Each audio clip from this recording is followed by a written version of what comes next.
Hello, welcome back to another video of Gentle Lentils Green Life. So today what I'm actually going to be doing is showing you around the marina and showing you what it's like to be at a marina.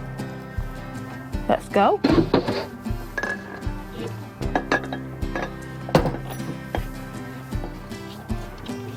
So we'll start from here, right by where my boat is moored. These are the jetties. So either side there's usually a boat, and my boat here and then a neighbour. So yeah, just along the jetties is like a shared space to get on and off our boats. And then just here we've got the main, so it's water as well as electric. So my boat originally, from one of my videos, I said that I could plug into the mains into my boat. I've since discovered that even though there's the plug socket on my boat, it's not actually wired or connected to my boat. So my boat's off grid and she's off grid. There's no way for me to actually plug in unless I got an electrician out to plug her in. So she's off grid and I think she's gonna stay that way. Thankfully I've got solar and I'll be upgrading my batteries. But it was a fun lesson to learn when I did actually try to. I felt like I surrendered and I was like, oh, I'll plug her in, try and charge the batteries, and nothing happened. So it's the main power point and we'll go this way. Not sure what the chopper's for though. One of my favourite things about being at the marina, especially along here, is looking at everyone's boat. So like narrowboating is not just a lifestyle for me, it's also like a hobby. I've always loved narrowboats. So I'll walk along and be looking and admiring and loving on a boat, and then you realise that you're actually also then making eye contact with someone on the boat with whatever they're doing in their own home, and it's a bit awkward and accidental. So you have to look at the boat and then look away so you're not looking at anyone, you know, getting changed. With the time of year it is as well, one of my favourite things to do is harvest seeds. So I'll be able to go around the marina very soon because there's a lot of plants and just harvest some seeds. I'm very, very excited to do that. So it's gone from gathering food, foraging like the blackberries and the chicken of the wood mushrooms, to gathering seeds ready to be sown in spring next year. Another really lovely thing about the marina is that there's so many green spaces. I'm a big fan of being outside, and one of the things I like to do when it's dry is sit on a bench, be around the trees, and it's also time when I'm on my phone looking through and replying to messages that have been left on the channel. And I also like to peek through the trees and look at my little boat because she's so cute. Oh, look at that. Are there any other boats as small as yours on here? So there are a section at one part of the marina where there are little boats. I'm not sure why mine's moored by the big boats, but I don't know the exact size of them, but they are small and cute. So this is another place I like to come down to see the stream. So for all those people in the comments that requested a live stream, here it is. What do you think? Yeah. She's not impressed with my jokes. In this video, I am purposefully not sharing the location or name of the marina. It is my life and my home, and I do want to keep some bits of my life private, so I share with you what I feel comfortable sharing, and other bits of my life do remain private.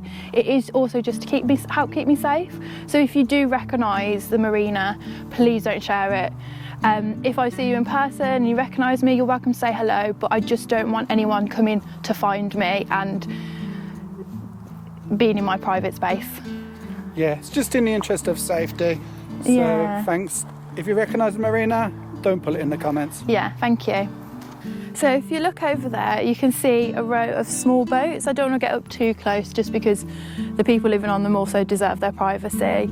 But the one on the very end, I believe, is the same size as my boat, or it looks very, very similar. It's also got a 99 or a 9.9 engine, just the same as mine.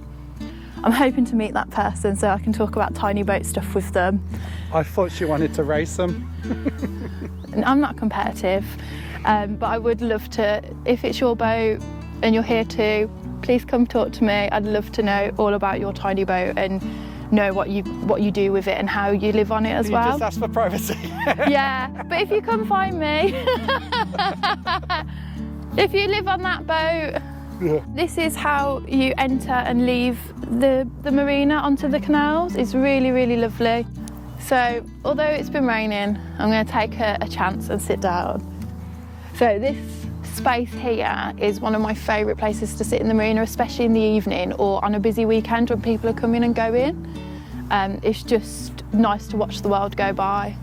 So I'm very lucky to be keeping my boat at this marina. Not all marinas are made equal, so I do feel really grateful that this one is so lovely. The facilities are kept so well, and it is a really eco-friendly, you know, luscious green space as well. They've even got a dog wash station. Is this where you have a wash? Yes. So they've got places to hang your clothes up, and everywhere has a picnic bench so you can sit down and eat. So if anyone would like to know how much it costs to live at a marina and keep your boat at a marina, I'm sure there's other videos out there. I can't be bothered to do one of those, and numbers aren't my forte. Now that we're back at the boat, I thought I could give you a little bit of a catch up of what I've been up to recently, because I have been very busy, as well as having Maureen the moorhen. I actually do quite a bit of pet sitting.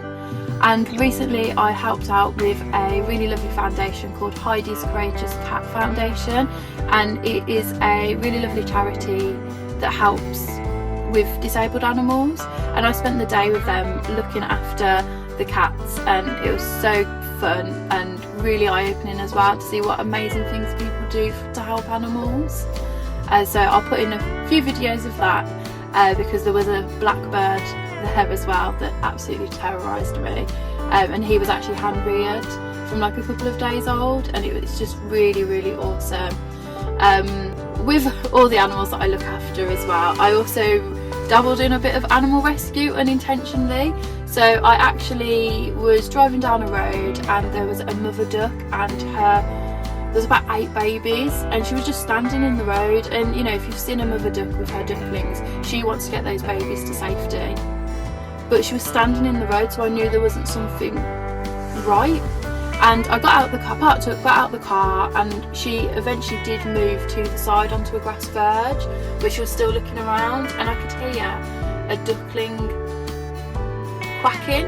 And I looked around, couldn't see it, and then I saw a drain, and there was a duckling in a drain. So me and a few other people lifted up the drain, got the duckling out, and then we gathered all the ducklings into a box with the mum duckling standing next to us, and me and another lady actually did a 15-minute walk to the nature reserve that the mother duckling was trying to get, the mother duck with her ducklings were trying to get. And we had to go through quite a few main roads, construction, and a train station to get to the nature reserve that the mother duck was trying to get to. And I'm really pleased to say that all 9 ducklings and mum ended up safely at the nature reserve, so they were back in nature, all safe. And then I also, in someone's back garden, found an injured hedgehog. So quickly thinking on my feet, I called up the local hedgehog rescue, and I'll also link. I thought you were going to say, call them a local hedgehog. Oh, well, she may as well be the local hedgehog. So I also called up West Midlands Hedgehog Rescue. The lovely lady Joan, who runs that from her own home, and again it's all donation based, just did a fantastic job instructing me on what to do. I picked up the hedgehog with a towel, put him in a box with a blanket to keep him warm, and then drove to a 30-minute drive to her home where the rescue is. And I'll put a picture of that as well, because he was so cute and she's just a wonderful person. So been busy, it's been surrounded by really amazing people that do such wonderful things to help, and loads of lovely animals. I feel very lucky. Thank you so much. Yeah, and we also really appreciate all of the, pleasant comments you left my sister. It really helps her with her confidence. She's quite shy. Yeah, I am. I really have to put a lot of effort into convincing her to actually do these YouTube videos. It started off with peer pressure, and now I'm more willing to do the video. So I have read through all of your comments, and they are really sweet, and thank you for cheering me on. So yeah, thank you.